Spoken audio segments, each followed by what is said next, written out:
और मैं फिर कह रहा हूँ, अगर चुनाव के पहले हमारी नियुक्ति नहीं हुई तो बीजेपी के एक एक नेता को हम लोग चुनाव नहीं लड़ने देंगे।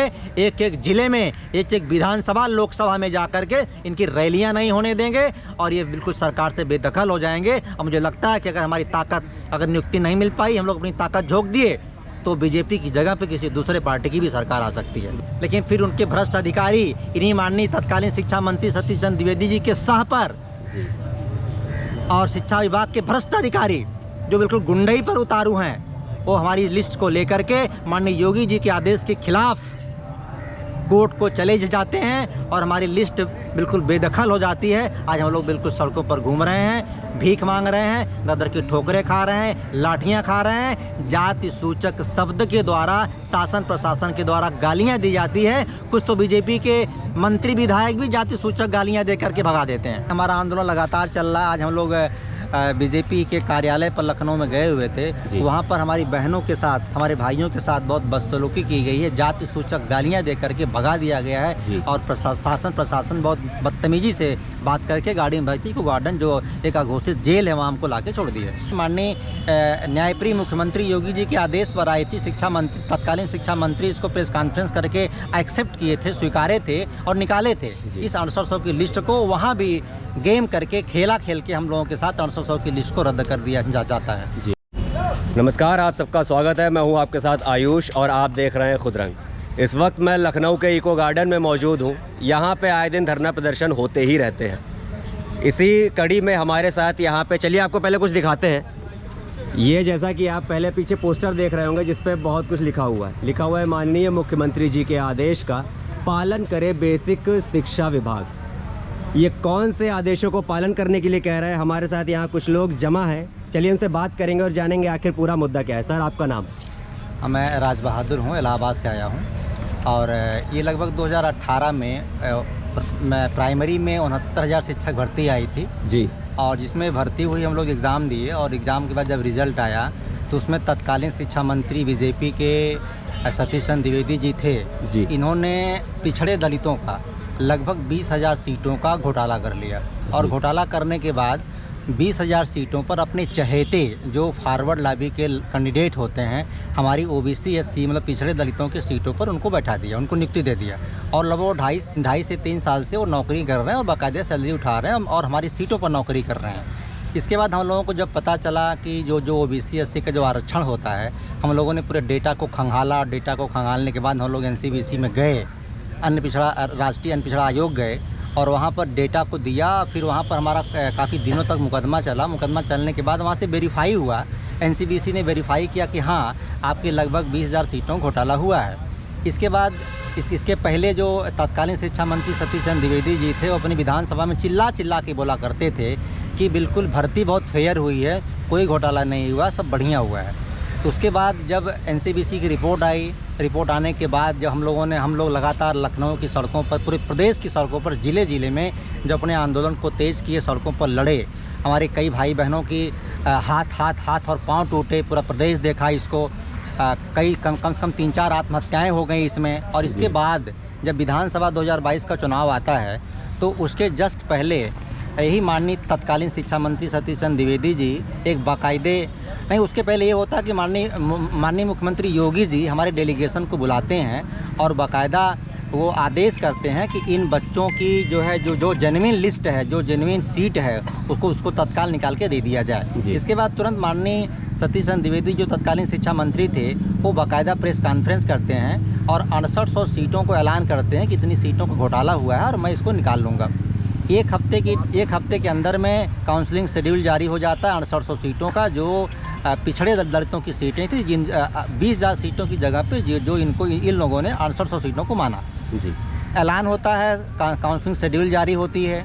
जारी होने के बाद जैसे हम लोग पूरे अपना डॉक्यूमेंट रेडी करके काउंसलिंग करवाने के मूड में पूरे बच्चे हो जाते हैं। इसके बाद यही शिक्षा विभाग के अधिकारी, बेसिक शिक्षा विभाग के अधिकारी इस बीजेपी सरकार के सह से इस 6800 की लिस्ट को लेकर के माननीय कोर्ट में चले जाते हैं और इस पर स्टे लगता है जी। स्टे लगने के बाद हम लोग सिंगल बेंच मानी हाई कोर्ट के सिंगल बेंच में करीब साल से 1.5 साल लड़े और लड़ने के बाद ये हुआ कि रिजल्ट ये आया कि हमारी 6800 की लिस्ट जो पिछड़े दलितों की लिस्ट थी, जिसको बाकायदे माननीय न्यायप्रिय मुख्यमंत्री योगी जी के आदेश पर आई थी, शिक्षा मंत्री तत्कालीन शिक्षा मंत्री इसको प्रेस कॉन्फ्रेंस करके एक्सेप्ट किए थे, स्वीकारे थे और निकाले थे इस 6800 की लिस्ट को। वहाँ भी गेम करके खेल के हम लोगों के साथ 6800 की लिस्ट को रद्द कर दिया जाता है। इसके बाद ये लिस्ट फिर उसी विभाग के द्वारा चली जाती है माननीय डबल बेंच में, और डबल बेंच में मुकदमा हमारा पेंडिंग है। आज हम लोग सड़कों पर हैं, 2.5 साल हो गए, हमारी नियुक्ति नहीं हो पा रही है और इसके बिहाफ पे हम लोग आज फिर से आंदोलन शुरू किए। हमारा आंदोलन लगातार चल रहा है। आज हम लोग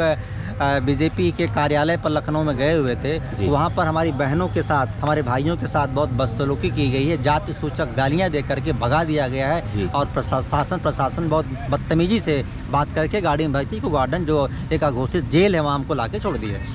इसके बाद हम लोग ये सोच के रखे हैं कि अगर इस चुनाव के पहले, जो लोकसभा का चुनाव आया हुआ है, अगर इस चुनाव के पहले हमारी 6800 पिछड़े दलितों की नियुक्ति नहीं होगी तो हम लोग एक कसम खा के रखे हैं कि बीजेपी के किसी भी छोटे बड़े नेता को, हम लोग तो यहाँ तक कहते हैं कि माननीय मोदी जी को, माननीय योगी जी को, माननीय अमित शाह जी को भी एक भी रैली, एक भी प्रोग्राम चुनाव के परिप्रेक्ष्य में नहीं करने देंगे।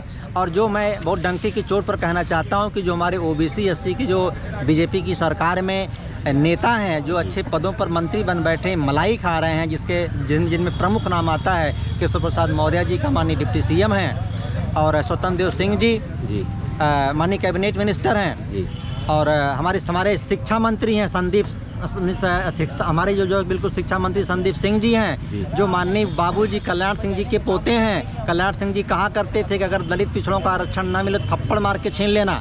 ऐसे शख्सियत के वो पोते हैं। मुझे लगता है कि बेहाल बने हैं ओबीसी एससी के वोटों को, हम लोगों के वोटों को ये बिल्कुल वोटों का ठेकेदार बन बैठे हैं, वोटों को बेच रहे हैं। इसमें एक बड़ा नाम आता है ओम प्रकाश राजभर जी और संजय निषाद जी और अनुप्रिया पटेल जी, आशीष पटेल जी, जो हस्बैंड वाइफ हैं।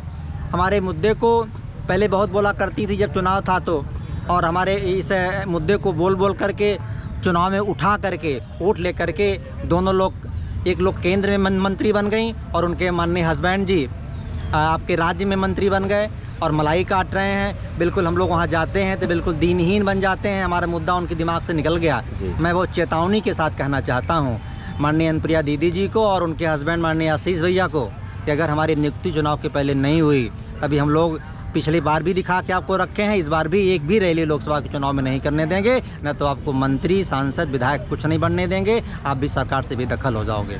बस अनुरोध है कि माननीय योगी जी के आदेश पर हमारी 6800 की पिछड़े दलितों की लिस्ट आई थी और उनके आदेश पर फिर से 6800 की नियुक्ति करवा दीजिए। नहीं तो अगर हम लोग सड़कों पर रहेंगे, हम लोग इस तरह से दर की ठोकरें, लाठियां खाते रहेंगे, भीख मांगते रहेंगे, तो हम लोग भी आप लोगों को भी सरकार से बेदखल करके भीख मंगवाने का ही काम करेंगे। पिछड़े दलितों में इतनी ताकत पहले थी और आज ही बरकरार है। देखिए, हमारी जो ये भर्ती आई थी वो बीजेपी की सरकार में ही आई थी और बीजेपी सरकार में माननीय योगी जी न्यायप्रिय मुख्यमंत्री हैं और इनके आदेश पर ही हमारी दलितों पिछड़ों की 6800 की लिस्ट आई थी। आज भी हमें माननीय योगी जी से ही न्याय की उम्मीद है और हमें पूरी आशा उम्मीद दोनों है कि अगर ये मेरी बात जो उनके आदेश पर लिस्ट निकली थी और नियुक्ति नहीं हो पाई, मुझे तो लगता है कि माननीय योगी जी को शायद पता ही ना हो या फिर जो इनके करीब के मंत्री हैं, सांसद है, विधायक है बीजेपी में, ये हमारी बातों को वहाँ तक पहुँचा नहीं पा रहे हैं। सबसे बड़ा दुर्भाग्य है कि हमारे इस प्रदेश में एक आम जनता को, जो पढ़ा लिखा नौजवान है, अभ्यर्थी है, जो अपनी नौकरी के लिए दर भटक रहा है, अगर अपने न्यायप्रिय मुख्यमंत्री से न मिल पाए, मुझे लगता है कि प्रदेश का इससे बड़ा दुर्भाग्य और कुछ नहीं हो सकता। तो मुझे आज भी अपने माननीय योगी जी से ही ये उम्मीद है, आशा है कि अगर उनके संज्ञान में मेरी ये नियुक्ति चली गई, बात चली गई, तो वो अपने अधिकारियों को, अपने मंत्रियों को आदेशित करके उन लोगों की नियुक्ति कराएंगे। एक बात और आपसे कहना चाहता हूँ, हमारा पड़ोसी राज्य बिहार है,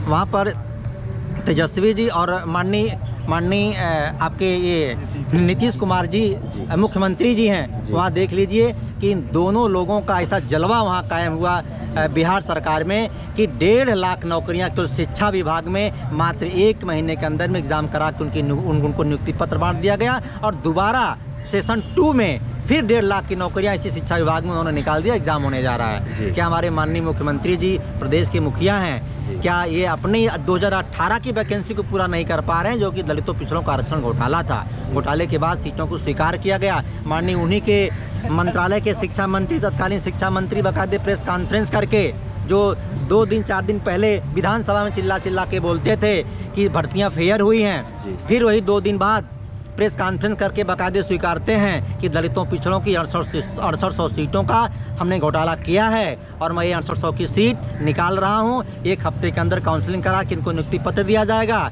लेकिन फिर उनके भ्रष्ट अधिकारी इन्हीं माननीय तत्कालीन शिक्षा मंत्री सतीश चंद्र द्विवेदी जी के सह पर और शिक्षा विभाग के भ्रष्ट अधिकारी जो बिल्कुल गुंडई पर उतारू हैं, वो हमारी लिस्ट को लेकर के माननीय योगी जी के आदेश के खिलाफ कोर्ट को चले जाते हैं और हमारी लिस्ट बिल्कुल बेदखल हो जाती है। आज हम लोग बिल्कुल सड़कों पर घूम रहे हैं, भीख मांग रहे हैं, दर की ठोकरें खा रहे हैं, लाठियां खा रहे हैं। जाति सूचक शब्द के द्वारा शासन प्रशासन के द्वारा गालियां दी जाती है। कुछ तो बीजेपी के मंत्री विधायक भी जाति सूचक गालियां दे करके भगा देते हैं। आलम ये है बीजेपी की सरकार में। लेकिन इसके बावजूद भी हमें अपने न्याय प्रिय मुख्यमंत्री माननीय योगी जी से आज भी आशा और उम्मीद है कि अगर हमारी बात उन तक पहुँचेगी, अभी तो मुझे लगता है कि पहुँच नहीं पा रही है। हम लोग लगातार मिलने की कोशिश कर रहे हैं, लेकिन इनके भ्रष्ट अधिकारी और इनके भ्रष्ट मंत्री, यहाँ तक कि जो भी मंत्री विधायक हैं, हम लोगों के डेलीगेशन को, हम लोगों की 6800 दलितों पिछड़ों को माननीय मुख्यमंत्री से मिलने नहीं दे रहे हैं। और जिस दिन हम लोग मिल लेंगे, माननीय मुख्यमंत्री जी के संज्ञान में हमारी बात जाएगी,